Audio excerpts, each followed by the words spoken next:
Good morning, everyone. Well, today I'd like to reflect on the first reading for the Masses of today, which is from St. Paul's letter to the Colossians, chapter 2.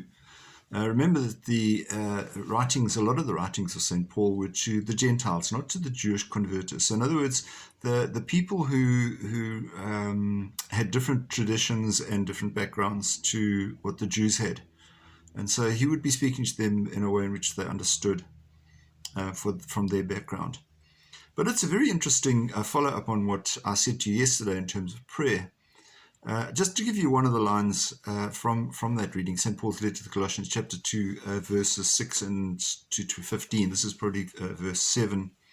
Make sure that no one traps you and deprives you of your freedom by some second-hand, empty, rational philosophy based on the principles of this world instead of on Christ. Remember what I said to you, that in fact prayer is a spiritual exercise. So if we want to understand the will of God, we should not be looking for our answers in this world.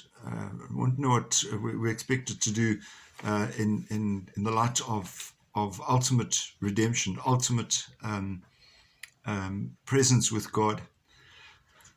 And so there are going to be a lot of false prophets around the place, and there are also going to be a lot of people who present some strange ideas. Some people who might actually sound quite authoritative, maybe even some deacons, who knows, who seem quite authoritative, and they present some strange thinking.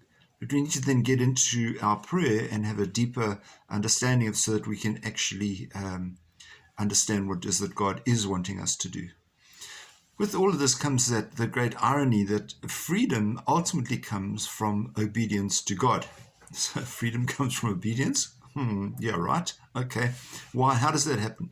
Because the deeper our spirituality, the deeper the tighter we make ourselves spiritually, the more disciplined we become spiritually, the closer we become to God.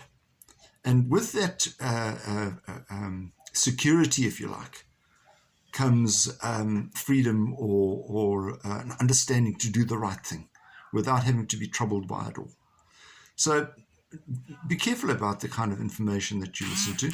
Be careful of the sources of information. We've got lots of false prophets around at the moment. And then, when in doubt, seek the advice from the right people. So have a wonderful day.